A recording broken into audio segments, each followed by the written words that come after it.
బాగ్ నుంచి ప్రవీణ్ మనతో పాటు లైవ్ లో సిద్ధంగా ఉన్నారు. అలానే సికింద్రాబాద్ నుంచి నుమాన్ మనతో పాటు లైవ్ లో రెడీగా ఉన్నారు. ఇక బెంగళూరు నుంచి రుత్విక్ మనతో పాటు లైవ్ లో సిద్ధంగా ఉన్నారు. మరి కాసేపట్లోనే చెన్నై నుంచి సిరి, విశాఖపట్నం నుంచి నాయుడు కూడా మనతో పాటు జాయిన్ కాబోతున్నారు. సో ప్రవీణ్ చెప్పండి, ముందుగా హైదరాబాద్ విషయంకి వచ్చేసరికి హైదరాబాద్ చాలా సున్నితమైనటువంటి ప్రాంతం, ప్రత్యేకించి ఇక్కడ 4 చోట్ల కూడా చేయాలని చెప్పి ముందుగా నిర్ణయించారు. రాష్ట్ర ప్రభుత్వం కూడా ప్రత్యేకంగా దీనిపైన దృష్టి పెట్టినటువంటి పరిస్థితులు కూడా మనకు కనిపిస్తున్న నేపథ్యంలో నువ్వున్నటువంటి ప్రాంతంలో పరిస్థితి ఏంటి, అక్కడ ఏ రకంగా ఈ మాక్ డ్రిల్ జరగబోతోంది, ఇందుకు సంబంధించి కూడా ఏర్పాట్లు ఎలా ఉన్నాయి? భారత్ పాక్ ఉద్రిక్త పరిస్థితుల నేపథ్యంలో కొద్ది నిమిషాల క్రితమే రాష్ట్ర ముఖ్యమంత్రి రేవంత్ రెడ్డి రివ్యూ చేయడం జరిగింది. డీజీపీతో పాటు హైదరాబాద్ సిపి సివి ఆనంద్ కూడా ఈ రివ్యూలో హాజరవడం జరిగింది. అయితే రివ్యూలో కీలకమైనటువంటి అంశాలు చర్చించడం జరిగింది. ఇండియాలో ఎక్కువగా హైదరాబాద్ ఎక్కువగా ఈ డిఫెన్స్ కి సంబంధించినటువంటి ఆఫీసులు కావచ్చు, ఇక్కడ ట్రైనింగ్ సెంటర్లు ఎక్కువగా ఉండడం వల్ల కేంద్ర ప్రభుత్వం హైదరాబాద్ ని ఒక ప్రత్యేకమైనటువంటి కేటగిరీ 2లో హైదరాబాద్ ఉంది, దీనిపైన ఎక్కువగా ఫోకస్ పెట్టినటువంటి పరిస్థితి కనపడుతుంది. అందులో భాగంగా పౌరులు కూడా ఏదైనా దాడులు జరిగేటువంటి సమయంలో ఏ విధంగా అప్రమత్తంగా ఉండాలనేటువంటి అంశానికి సంబంధించి కొద్ది నిమిషాల్లోనే మనం చూస్తున్నాం. చంపాపేటలో ఉన్నటువంటి ట్విన్ టవర్ వద్ద ఈ యొక్క మాక్ డ్రిల్ కూడా నిర్వహించేందుకు అన్ని ఏర్పాట్లు కూడా పూర్తి చేయడం జరిగింది. ప్రస్తుతం మనం చూస్తున్నాం మాక్ డ్రిల్ కోసం ఇటు 108 సిబ్బంది కావచ్చు, పోలీసులు కావచ్చు, అగ్నిమాపక సిబ్బంది వీరందరూ కూడా సంయుక్తంగా ఈ యొక్క డ్రిల్ కూడా నిర్వహించేటువంటి అవకాశం అయితే కనపడుతుంది. నా ముందు చూస్తున్నాం ఇప్పటికే అగ్నిమాపక శాఖ కావచ్చు, మరోవైపు ఆరోగ్య శాఖకు సంబంధించినటువంటి వారందరూ కూడా ఇప్పటికే ఇక్కడికి చేరుకోవడం జరిగింది. మరి కొద్దిసేపట్లోనే హైదరాబాద్ వ్యాప్తంగా అన్ని ప్రాంతాల్లో కూడా ఈ యొక్క మాక్ డ్రిల్స్ అయితే నిర్వహిస్తున్నారు. ముఖ్యంగా 4 ప్రదేశాల్లో ఈ యొక్క మాక్ డ్రిల్ కొనసాగుతుంది. ఇంటిగ్రేటెడ్ కమాండ్ కంట్రోల్ సెంటర్ లో ఒక సైరన్ రాబోతుంది. ఆ సైరన్ తర్వాత 4 గంటలకు ఎగ్జాక్ట్ గా ఈ యొక్క మాక్ డ్రిల్ కూడా స్టార్ట్ అయ్యేటువంటి అవకాశం అయితే స్పష్టంగా కనపడుతుంది.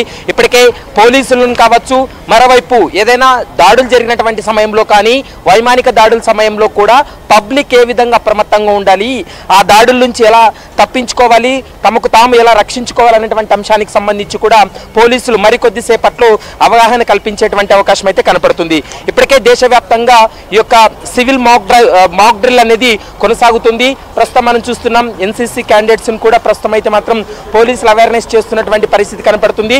మరి కొద్ది సేపట్లోనే ఈ యొక్క మాక్ డ్రిల్ ఎగ్జాక్ట్ గా 4 గంటలకు సైరన్ మోగిన తర్వాత పౌరులు ఏ విధంగా అప్రమత్తంగా ఉండాలి, ఏదైనా దాడి జరిగినటువంటి సమయంలో ఏ విధంగా మనం జాగ్రత్తలు తీసుకోవాలి అనేటువంటి అంశానికి సంబంధించి పూర్తి స్థాయిలో అవగాహన కల్పిస్తారు.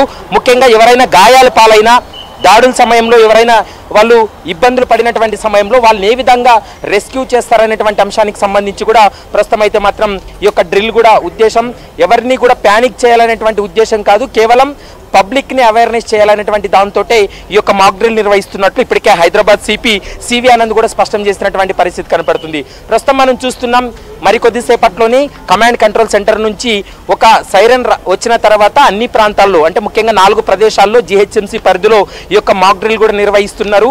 ఈ మాక్ డ్రిల్లో అన్ని శాఖలకు సంబంధించినటువంటి అధికారులు కూడా ఈ యొక్క హాజరయ్యి వారందరూ కూడా ఈ మాక్ డ్రిల్లో కూడా పాల్గొన్నటువంటి పరిస్థితి కనపడుతుంది. ఈ మాక్ డ్రిల్ ప్రధానమైనటువంటి ఉద్దేశం ఎక్కడైనా సెన్సిటివ్ ప్రదేశాల్లో ఈ యొక్క వైమానిక దాడులు జరిగినప్పుడు కానీ లేదంటే పేలుళ్లు జరిగినటువంటి సమయంలో ఏ విధంగా అప్రమత్తంగా ఉండాలనేటువంటి అంశానికి సంబంధించినే ప్రస్తుతం ఈ యొక్క మాక్ డ్రిల్ కూడా కొనసాగుతుందని చెప్పుకోవచ్చు. మరోవైపు ఫైర్ సంబంధించినటువంటి సిబ్బంది కూడా ఒకవైపు అలర్ట్ అయి ఉన్నారు. వారు కూడా ఇప్పటికే ఇన్స్ట్రక్షన్ ఇవ్వడం జరిగింది. ఏదైనా జరిగినటువంటి సమయంలో క్విక్ రెస్పాన్స్ అనేది ఏ విధంగా ఉండబోతుంది, ఎంత సమయంలో వీళ్ళు రెస్పాండ్ అవుతున్నారు అనేటువంటి ఆ సమయానికి సంబంధించి కూడా ఈ మాక్ డ్రిల్లో ఒక క్లారిటీ వచ్చేటువంటి అవకాశం అయితే స్పష్టంగా కనపడుతుంది. ఇటు ఫైర్, పోలీస్ శాఖ, మరోవైపు ఆరోగ్య శాఖ, ఇటు డిఆర్ఎఫ్, ఎన్డీఆర్ఎఫ్ కూడా ఈ యొక్క మాక్ డ్రిల్లో కూడా వాళ్ళు హాజరవుతున్నారు. ఇది ఒక పెద్ద ట్విన్ టవర్స్ గా మనం భావిస్తాం. ఎందుకంటే ఈ ట్విన్ టవర్స్ లో ఏదైనా జరిగినటువంటి సమయంలో ఏ విధంగా వాళ్ళని రెస్క్యూ చేయాలి, ఏ విధంగా వాళ్ళని అప్రమత్తం చేయాలనేటువంటి అంశానికి సంబంధించి ప్రస్తుతం అయితే మాత్రం ఈ మాక్ డ్రిల్ కూడా కొనసాగేటువంటి అవకాశం ఉంటుంది. ఇక ప్రధాన రహదారుల్లో ట్రాఫిక్ ను డైవర్షన్స్ కావచ్చు, ముఖ్యంగా పబ్లిక్ పై దాడులు జరుగుతున్నటువంటి సమయంలో వాళ్ళు ఏ విధంగా రక్షించుకోవాలి, వాహనాలు నిలిపివేసి వాళ్ళు ఏ విధంగా తలదాచుకోవాలనేటువంటి అంశానికి సంబంధించి కూడా క్లియర్ కట్గా ఈరోజు ఈ మాక్ డ్రిల్లో వాళ్ళు ఎక్స్ప్లెయిన్ చేసేటువంటి అవకాశం ఉంటుంది. ముఖ్యంగా సోషల్ మీడియాలో కావచ్చు, ఇతరత్ర సామాజిక మాధ్యమాల్లో ఖచ్చితంగా హైదరాబాద్కు ముప్పు ఉందని లేదంటే దాడులు చేస్తారనేటువంటి ఏదైతే ఈ ప్రచారం జరుగుతుందో దాన్ని ఎవరు కూడా నమ్మవద్దు. ముందస్తు చర్యల్లో భాగంగానే ప్రస్తుతం ఈ యొక్క మాక్ డ్రిల్ నిర్వహిస్తున్నామనేటువంటి అంశాన్ని ప్రస్తుతం అయితే పోలీసులు అయితే స్పష్టంగా చెప్తున్నారు. మరి కొద్దిసేపట్లో ఎగ్జాక్ట్ గా 4 గంటలకు ఈ మాక్ డ్రిల్ అయితే మాత్రం ప్రారంభమయ్యేటువంటి అవకాశం అయితే కనపడుతుంది. రైట్ ప్రవీణ్, ఖచ్చితంగా అక్కడ జరుగుతున్నటువంటి అప్డేట్స్ కూడా మీరు అందించుదురు, లైవ్ లోనే ఉండండి. ఇక ఒకసారి మనం బెంగళూరుకు కూడా వెళ్దాం. కర్ణాటక హెడ్ క్వార్టర్ అయినటువంటి బెంగళూరులో కూడా ఎలాంటి పరిస్థితులు ఉన్నాయి, అక్కడ ఏ రకమైనటువంటి చర్యలు తీసుకుంటున్నారు, అక్కడ పోలీస్ హెడ్ క్వార్టర్స్ లోనే ఈ మాక్ డ్రిల్ కూడా నిర్వహించబోతున్నట్లుగా తెలుస్తుంది.